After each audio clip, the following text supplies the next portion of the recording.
Hello and welcome to Blockchain Gaming World episode 44 with me, Jon Jordan. And joining me this week is blockchain gamer.biz editor James. How's it going, James? All good, thanks. How about you? Yeah, good. It's been actually quite a long time since we chatted together, hasn't it? Time has flown. What have you been up to in recent weeks? For the most part, really. I mean, both you and I have been at a couple of conferences. So you got to go to Crypto Games conference in Minsk, and I got to go to the Blockchain Expo in London. So while I was there, I got to meet briefly Vlad from DMarket.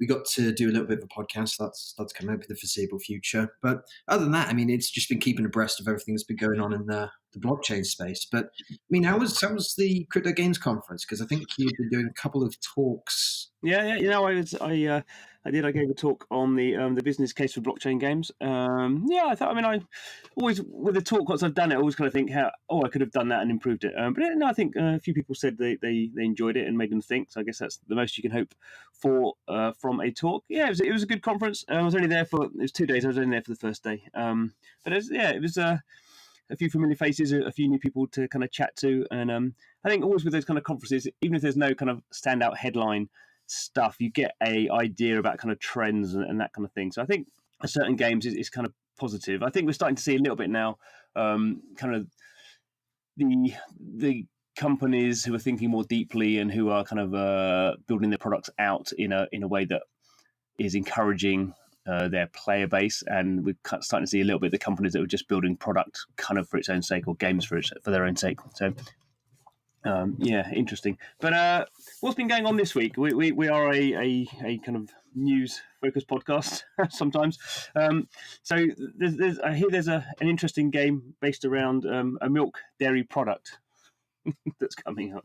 Yeah, it's one of those ones that's a bit more unbelievable than anything else, which is a god-awful pun. And it's only painful in retrospect. When you do it, it's perfectly fine. But yeah, I mean, one of the things that showed up on our Telegram group at about 1 o'clock in the morning, so seems like a good cheesing hour, was Cheeze Wizards, and that was from Benny Jiang. And for those that go ahead and visit the website, they get they get the whole magical process of watching how cheese is made. So that's all we can see right now, along with a very surreal looking advert with a cow that drinks milk, drinks water, and then pumps out a little bit of milk. So it looks like a total scam, isn't it? When I saw it on Twitter, someone said from the makers of CryptoKitties, Cheeze Wizards, and it says on Twitter it's this horrible kind of graphic. I mean, it looks like it's a scam.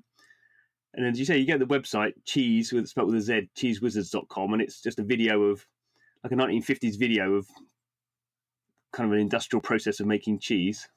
And it says, say cheese, and then you have to put in your email and your Twitter, and they might give you early access at some point. I mean, it does say from the makers of CryptoKitties, but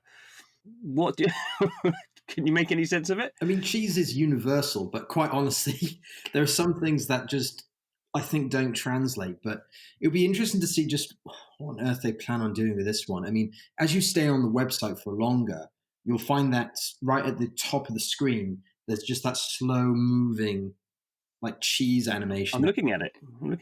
Cheese is dripping down my screen. What happens if you get to the bottom? Do you think something is triggered? I'm not sure. Honestly, I'm morbidly curious now, and I feel like I've committed to something here. So I feel like I have to stay on it now to see what goes on. How far down the screen is your cheese? Oh God, it's only just begun. It's literally right at the top. But have you signed up for the game yet? I have, yeah. So I think one of the things that you can do is once you click on early access, there's a social media bit of advertising that they're working on where you share a referable link and it pushes you further up the wait list. I think it's the top 50 that get to have early access to it. Lucky souls.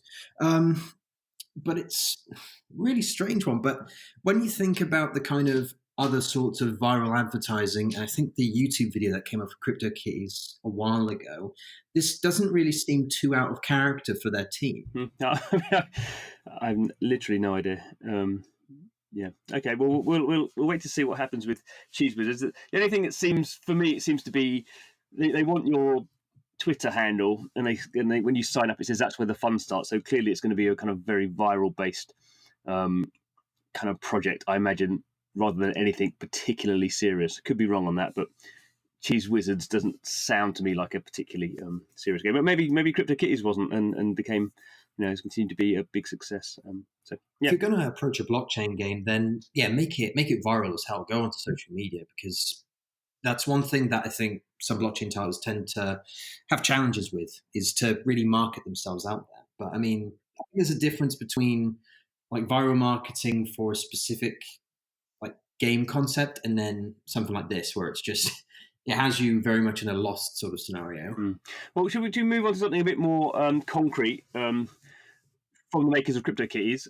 CryptoKitties, in fact. So what's going on in the world of CryptoKitties? There has been some interesting developments. There's always interesting stuff going on, but maybe more significant than is often the case. Well, yeah, they've entered prestige mode, and that's more of a genetic sort of thing rather than like prestige mode. But they've introduced a new lineup of attributes, like genetic features that you can have on your various CryptoKitties. And is it something new that they've put in, or is it just? I think the artwork's new. Tends to be the case. I don't think it's a. It says a mixture of regular and hidden traits. So the visible traits are ones you can search for, and then there's these. Yeah, in order to make sure that they're fully visible to the user, you have to have access to a third-party mod that allows you to see them. So in doing that, in order to get a hold of any of these prestige attributes or elements to your kitty, you have to have the right kind of combination of both visible and invisible traits, which makes these ones, which I mean, it seems pretty valid in that sort of sense to call them prestige in that sort of sense, because they're hard to get a hold of. I guess what's more interesting or more significant, because obviously there's been lots of CryptoKitty breeding kind of competitions. They're all kind of RoboKitty. It's a RoboKitty set. I think it's 7 in total, isn't it? But then it's saying they will. Let me find it on the website. So it will say these traits are interoperable and will unlock awesome. This kind of punny stuff is awful. Will unlock awesome features in other dApps and blockchain experiences. So I guess we've seen a little bit of interoperability with CryptoKitties, mainly coming from other developers using CryptoKitties. I guess we've seen some official stuff where we had the Gods Unchained statue stuff a couple of months ago.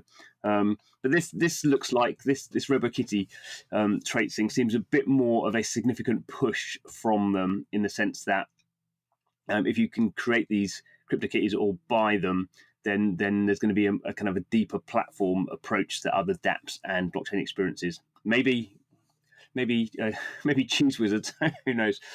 But probably a bit more seriously than that. That there is this kind of idea of interoperability, because I think when people talk about blockchain games, and certainly when I was kind of getting into it, there was this interoperability was spoken about quite a lot, and I think we've seen over kind of the year since then, year and a half, whatever, that it's pretty hard to do in anything other than a superficial way. Can you think of any good interoperability features or games that have done that well? Well, I mean, that's a good question, honestly, because I think we're seeing a lot more of a broader push by games developers to introduce interoperability. But when it comes to real use cases, there aren't really many that come off the top of my head. I mean, CryptoKitties is certainly an interesting one with its applications to Gods Unchained, but we're still in very early stages for that one. There was that actually. So just thinking, there was that one. Was it yesterday? That engine one, wasn't there? Stormbreaker. Yeah. It's a multiverse integrated item, so it has different manifestations depending on which kind of game that you see it in. So they dropped a trailer about a couple of days ago, which demonstrated in, I think, Nine Lives Arena, Age of Rust. God, there's a couple of other titles where it makes an appearance, but it ranges anywhere from like a visible shield to like a gigantic protective barrier in Age of Rust.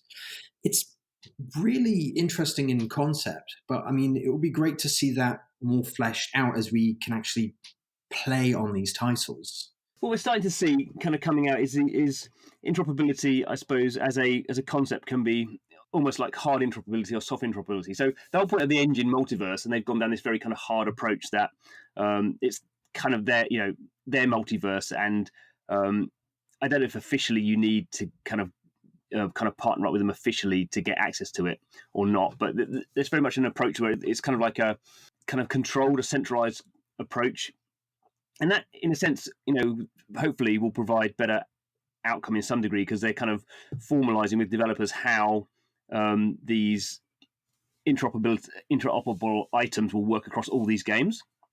And obviously, something like a shield kind of work. You can kind of get that to work in every game, I guess. Something like a sword is harder in some games. Don't have swords, but then it's a gun, and then you're kind of losing some of the experience, I suppose. But then the other view of interoperability is something more like a CryptoKitties, where it's a much softer approach, I think. I mean, obviously, we don't really know the details, so it's kind of hard to judge. But I think you can have that approach kind of gives you a more playful kind of palette in how developers do this interoperability. And obviously, with CryptoKitties, some people seem to have done it just, well, the Kittyverse is a kind of official channel now, but some people have just done it unofficially and just kind of integrated kitties on their own. And I guess that speaks more to the vision of blockchain and decentralization, that you have these assets knocking around and anyone can kind of do what they like with them. Probably somewhere between those two extremes is you want a bit of order, but equally you do want people to have the freedom to do stuff. I think it is, like a lot of things with blockchain games, it is interesting conceptually, but how it actually pans out into products is harder to do and more significant in the long term, really. And that relies on developers' imagination. Yeah, I mean, it's one thing to have a title that makes use of interoperability in a softer or hardcore way, but it's another if you can't like push it out there properly. And I guess kind of combining these things, or not necessarily Cheeze Wizards, which is standing out as the kind of outlier in this podcast, is Dapper Labs. Dapper Labs is the kind of spin-off from CryptoKitties. So CryptoKitties is originally developed by Axion Zen, the company in Vancouver, and then they kind of created Dapper Labs as a kind of spin-off. I don't quite know the ownership structure, but Dapper Labs raised a whole bunch of money. Can't remember how much it was. Like, was it $15 million or whatever? To kind of be the kind of blockchain game kind of entity there. What they are just launching now, so it's kind of a public beta, I suppose, is this thing called Dapper, which is broadly put a improvement on MetaMask. So MetaMask being the Ethereum-based kind of ID wallet system that a lot of these games, including CryptoKitties, have kind of used. And in fact, CryptoKitties kind of popularized MetaMask. But MetaMask has lots of problems in terms of it's a proper blockchain wallet. So you go through the whole kind of signing up process and you have to remember 12 words and write them down. And if you lose them, you lose all your stuff. There's no recovery mechanic there. So what Dapper is similar. I mean, so I was messing around with it last night, actually. So it's a Chrome extension. So you operate it very much like MetaMask. But when you sign up, you create an email and a password, and you verify the email and it asks for your phone number and it sends a code through that. So it creates like links into a real world ID. But then what will happen is it's kind of, as I say, it's kind of going through the process of being launched at the moment, is that's going to kind of act as like a platform metaverse. Who knows what the right term is? But I'm looking at the website here. So they've announced they've kind of integrating with Ethereum and Decentraland and My Crypto Heroes. And if you're using the Dapper, I don't know what you call it, wallet. I don't know. It's probably the wrong term for it. But if you're using the Dapper extension, we'll say you get free gas if you're in those worlds, which is kind of interesting because gas is something that's always confused people when they start in blockchain, I think, or on Ethereum. And also kind of exclusive items and airdrops and stuff. So we're kind of seeing, again, this is a similar sort of thing. This is, again, kind of interoperability in a different way. It's kind of interoperability from a kind of a wallet ID system sort of thing. And I would be amazed if this doesn't also link into what's going on with the RoboKitty traits. So I think we can get a strong idea that the RoboKitties will also have some sort of impact in Ethereum and Decentraland and My Crypto Heroes. Do you think something like Dapper as a kind of a wallet ID system is going to win out, or are you kind of quite happy with your MetaMask, James? I'd honestly have to say that we need to see more from Dapper Labs, but the sort of features that it has available to it in its early iteration right now is definitely what the community needs. There needs to be something that is far more streamlined. It takes a bit more of the onus off the player, because I mean that's one of the things that really hoiked me about MetaMask is that hoiked you a weird word, right? It's something that really annoyed me about MetaMask is that you have to like validate all these transactions. You have to switch over to various networks in order to play like different alphas and betas to secure transactions, and it's something that just turns off the average player, especially one if you're trying to get a hold of a mainstream gamer. It's just not an answer if you have to get them through so many convoluted steps. So I'm glad to see that Dapper's set itself up in order to really answer that, to really redress that problem.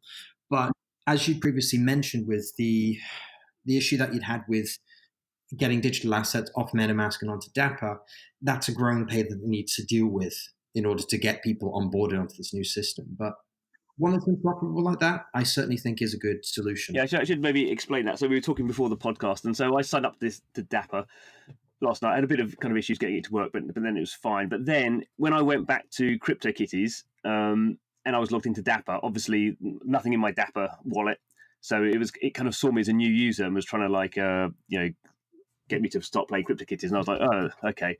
Well, I'll just log out of Dapper and go back in with MetaMask. So I logged out of Dapper, and then it said, oh, do you want to use Dapper to log in to CryptoKitties? And I was like, no. And I couldn't work out how to log in to CryptoKitties with my MetaMask, which is where all my CryptoKitties are. So I was like, oh, this is not, I mean, this is obviously, it's a beta, so I'm sure that kind of stuff will be sorted out.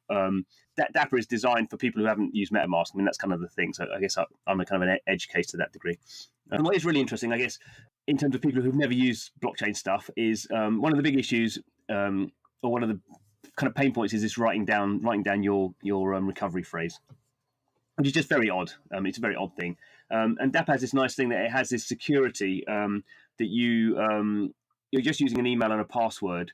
But if you lose your password, you can get like a standard, I forgot my password link. In fact, I did do that. I had to use that straight away, embarrassingly, to reset my password. But it's not a centralized system, so the Dapper Labs people can't get access to your keys or anything like that. So it's a nice. We're kind of seeing a few of these solutions. I think Samsung, the S10, has a recovery system where you've set up 5 friends, and each of them have a certain access to some information, and you need 3 of them to let you recover your wallet. So that's a different way of doing it, social aspect. But it is nice that we are seeing these kind of more kind of smart ways of not keeping good security, but making it flow within the kind of user experience that people expect on the internet, and not get very complicated. So I think it's interesting. I think Dapper is also coming to iOS and Android, so obviously that kind of helps out as well. From that point of view, everyone's on mobile really. So yeah. So obviously, the CryptoKitty peoples have been pretty quiet for the last year or so. They've obviously been very busy, and Cheeze Wizards will take over the world. What's going on with Cheeze Wizards? No, it's going to take a long time for this cheese. Oh, is it stopped? Is your cheese stopped? Oh no, it's still going. My cheese is still going. It's going to take hours to get to the bottom. I'm not going to be bothered to wait for Cheeze Wizards. Okay. Any concluding thoughts, James? Other than that, we're steadily being absorbed by this sort of cheese-like Borg, both from a very virtual and a social media aspect. I mean, really, we're seeing some really interesting innovations in the gaming space. And one thing I had been saying on, I think, a blockchain brain trust piece was that blockchain game projects are steadily becoming more and more observant of what they need to do in order to really captivate a larger audience. So with the likes of like Dapper Labs and this Cheeze Wizards thing, it's good to see that they are steadily getting the idea, and we're seeing a lot more advancement over this year. But whether that takes across the broad demographic of the blockchain game developer space remains to be seen. Well, on that note, I think say thank you, James, for being on the podcast again. It's a pleasure. And I thank you, listeners, for listening. Come back next week. Don't forget to subscribe, obviously. Come back next week and find out what are we talking about in the wonderful world of blockchain games. See if we've cracked any Cheeze Wizard Easter eggs. Can you have a cheese Easter egg? I'm sure in Holland they probably do, but I'm not sure that tastes very nice. I'm not sure my children would like to have an Easter egg and open it inside the big lump of cheese. But maybe there's. I've been eating too much cheese, clearly. So thanks for listening, and I hope you enjoyed it. You can find me on Twitter at blockchaingmg, and you can find James on Twitter at what are you, James? BCGBIZ. That's right. You can find James on that. So thanks for listening.